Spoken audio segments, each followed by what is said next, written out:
everybody. Welcome to the HopCast. Hey, thanks for coming back, everybody. I'm Brad Chmielewski, My name's Ken Hunnemeder. and we're here at the newest beer bar in Chicago. Oh, so lovely when new things open up that we can play with.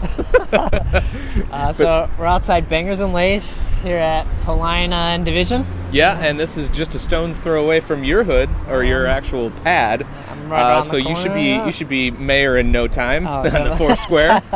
But yeah, we came the other night, but we wanted to check it out again and talk to some people. We had a great experience, so I think it should be fun Right. today. It looks great in there. Designer designed Nightwood and Violet Hour Kevin. It made it look awesome. It was great. And the beer tastes really good, and Yeah. so does the food. Over so 30 beers, How can so- you go wrong, you know? So let's go in and I'm kind of thirsty. Yeah, So let's do it.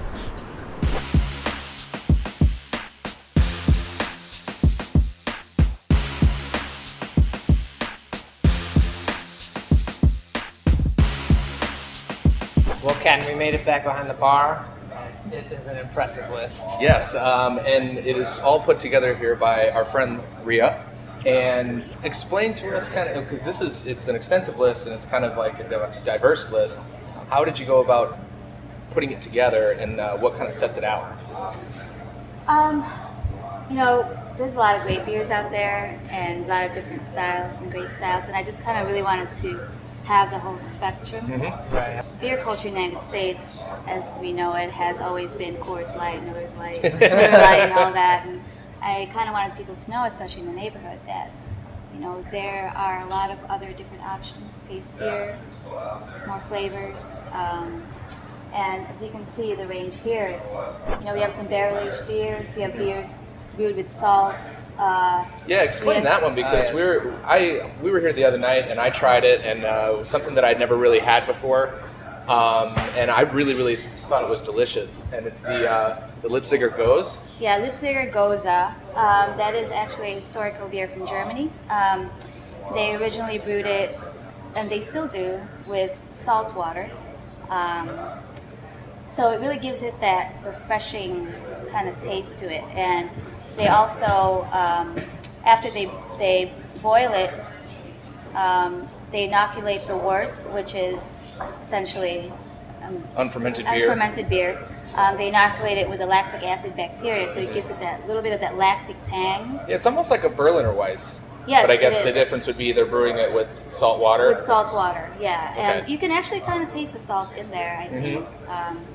And it's not seen around Chicago very often. Yeah, it's not really seen around Chicago very often, so I think it's a very special beer. And Yeah, it's so you've one obviously worth got some trying. secrets. You know how to get some. I don't know how you did it, but you've had some people I'm come not in going to tell. specifically for that beer, like looking it up on beer menus, and they're like, "Wow, I can't believe they have this. Let's go in there and check it out." Right. You've only been open for a few days, so Yes. it's been good thus far, I assume. And So then you Beer got Menus this is great. 6-pack series, right? The Yeah, Black these- Handles. Yeah, Bottom the row black beer. handles, they're direct draw to a vintage cabinet that we have up here. The idea really was to have some kind of theme for all these beers. It will change seasonally. So the theme for this time was just really beers that have been aged in some kind of barrel or wood or aged on wood. And that's to go along with Faux Bad. Yeah, right in time for the Festival Yes, of Wooden Barrel-Aged exactly. Beers. And that's called your 6-pack. Yes, we call it our 6-pack. The 6-pack of beers, it's going to be kind of like all in the same theme right now. We've got some wood beers, and that's kind of where we went over today. It's a little early, but we're still rocking some Palo Santo and some Never Scotch too over early. here. Kind of interesting that you're starting to play with a little bit of beer and whiskey pairing. Something Yeah. I've never done before. Oh, I just yeah. figured that might be irresponsible of me, but I guess not. Well, I actually just stumbled upon that, a couple days ago, and it just, it was actually concocted or made or discovered by one of our main spirits guys here. So this is interesting. We're drinking some Palo Santo from Dogfish Head, and we have some Highland Park Scotch. And how did you come up with this? And Just what can we expect? Just like the idea that the theory that flavors play well together. In this essence, the beer itself from Dogfish is aged on this Paraguayan wood called Palo Santo. Very It's fragrant. fragrant. It's imparting this caramel fruit, sort of raisin, dried fruit, a little bit of smoke, molasses, and some wood. Those are all flavors you're going to be able to pick up on the palate with this beer. But these are also very similar characteristics that you'll find in the Scotch. And this Scotch is easygoing, middle of the road, not too peaty, not too smoky. It's not real blown out. I think it's something that a bourbon lover can really get on board with. Sure. And at any rate, the flavor profiles of the two different things are very similar. And I think what in this case is happening is that the Scotch is helping to pull those flavors from the beer, and the beer is then in turn helping to pull them from the Scotch. And the idea is to be able to go back and forth and have a sip of the beer and then have a sip of the Scotch. Mind if I do? Yeah. And is this something you're going to put on the menu, or you have to Yeah, possibly that's know? the goal, and like to be able to set up some pairings for people so that they've got some suggestions to go with. And ideally, the way I'd like to set it up is that, for instance, if you don't want the full 1.5 ounce pour on the Highland Park 12, and you're willing to pair it with one of these beers from the 6-pack, you can just have it in an ounce pour, and we're going to be able to offer that at a lower price point. Nice. So it gives you the ability to have maybe an ounce of that with this beer, and then an ounce of something else with another beer. One of the things I played with last night was the Curio as well, which is aged in Jim Beam barrels. And that's picking up vanilla and coconut and bourbon in the flavor profile of that beer. So it goes really well with something like Four Roses Yellow Label, great classic style bourbon. And then also to the Rock Hill Farms. And one's a little higher level as far as price and quality than the other. Both fantastic pours, but to be able to have that ability also there to say, both of these will work great. One's just a little bit nicer. You want to treat yourself. That was one of the approaches I used last night, and people got on board with it and ordered it and loved it. So just amping up the experience, essentially. It's great that you're introducing people the right way to look at them, because usually everyone's just like, do a shot and keep it Right. right. This is designed as a sipper, even last night when I was serving the Highland Park with the Palo Santo, I was actually hitting with just a couple dribbles of water, because water can help open up the spirit, take a little bit of the heat off and really give you the flavors to work with. That's what I feel like the beer's doing as well. It's just kind of like opens up the whiskey a little bit. Right, because, and that's very true, because on the palate, when you're drinking the beer first and then moving over to the whiskey, the effervescence and the carbonation in the beer are going to help wake that palate up, and then when you receive the whiskey, it's just kind of like almost extending the experience from the beer and then in part with the whiskey.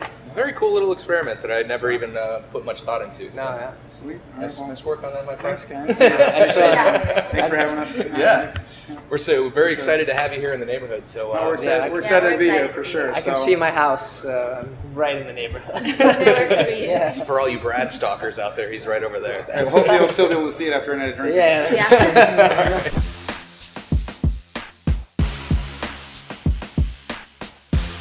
Our first order of business was beer. So.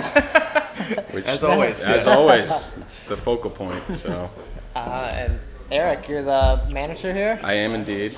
So talk a little. What's the basic concept with Bangers and Lace? It's like, you've got a theme there. Yeah, essentially the idea was to create two things that, really impart complements to each other. The beer complements the sausage and vice versa.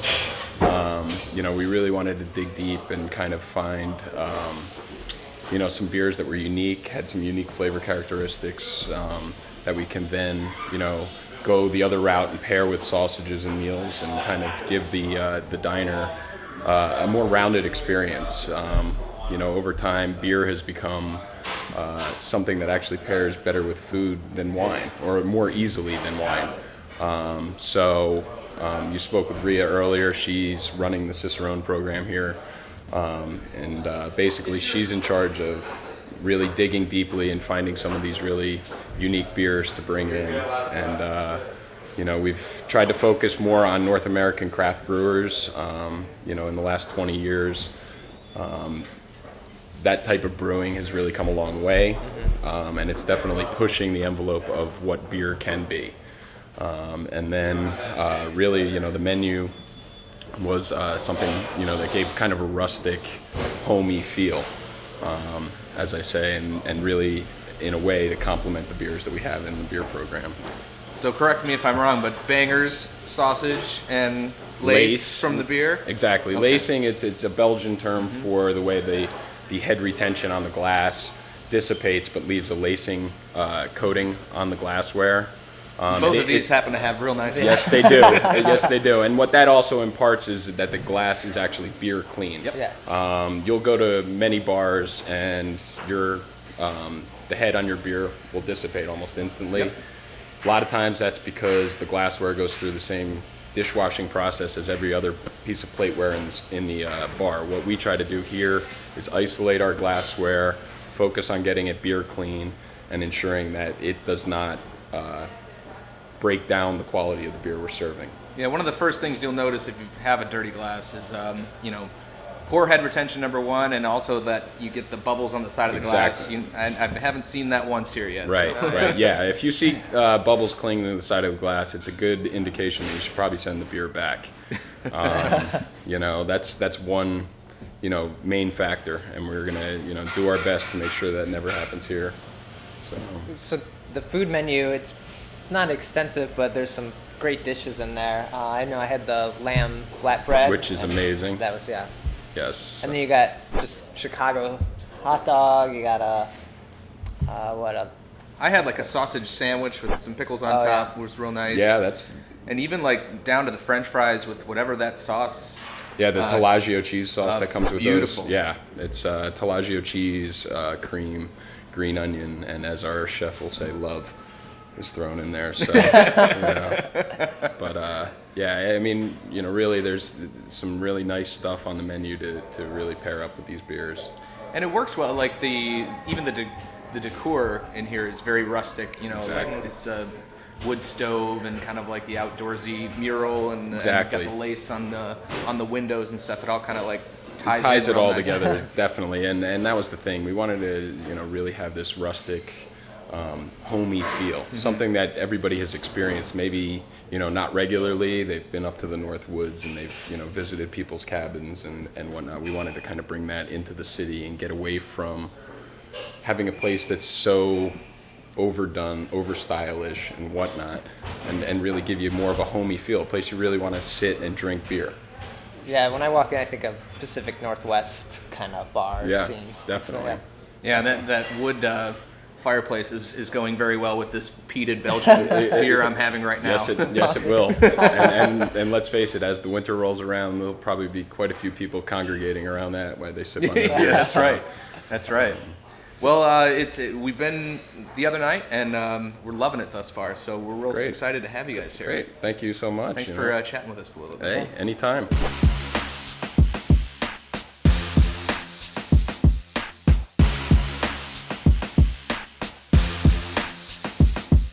I think I might just stay here all night by the fire. Cozy up. We've got a beautiful Beatles song playing. It's very appropriate, very rustic. Yeah, we got over 30 beers to choose from. I'm sure we could get through a good amount of those tonight. You can cuddle up for sure. Yeah, but so we had a wonderful time here at Bangers and Lace, and we're definitely going to be coming back, especially since it's so convenient for us. Hope you had a nice time going on through the newest beer bar here in Chicago. It's always nice when new things open up as far as beer is concerned, and it seems like they're doing it right. Yeah. So be sure to stop on by, and thanks for watching the HopCast. Cheers.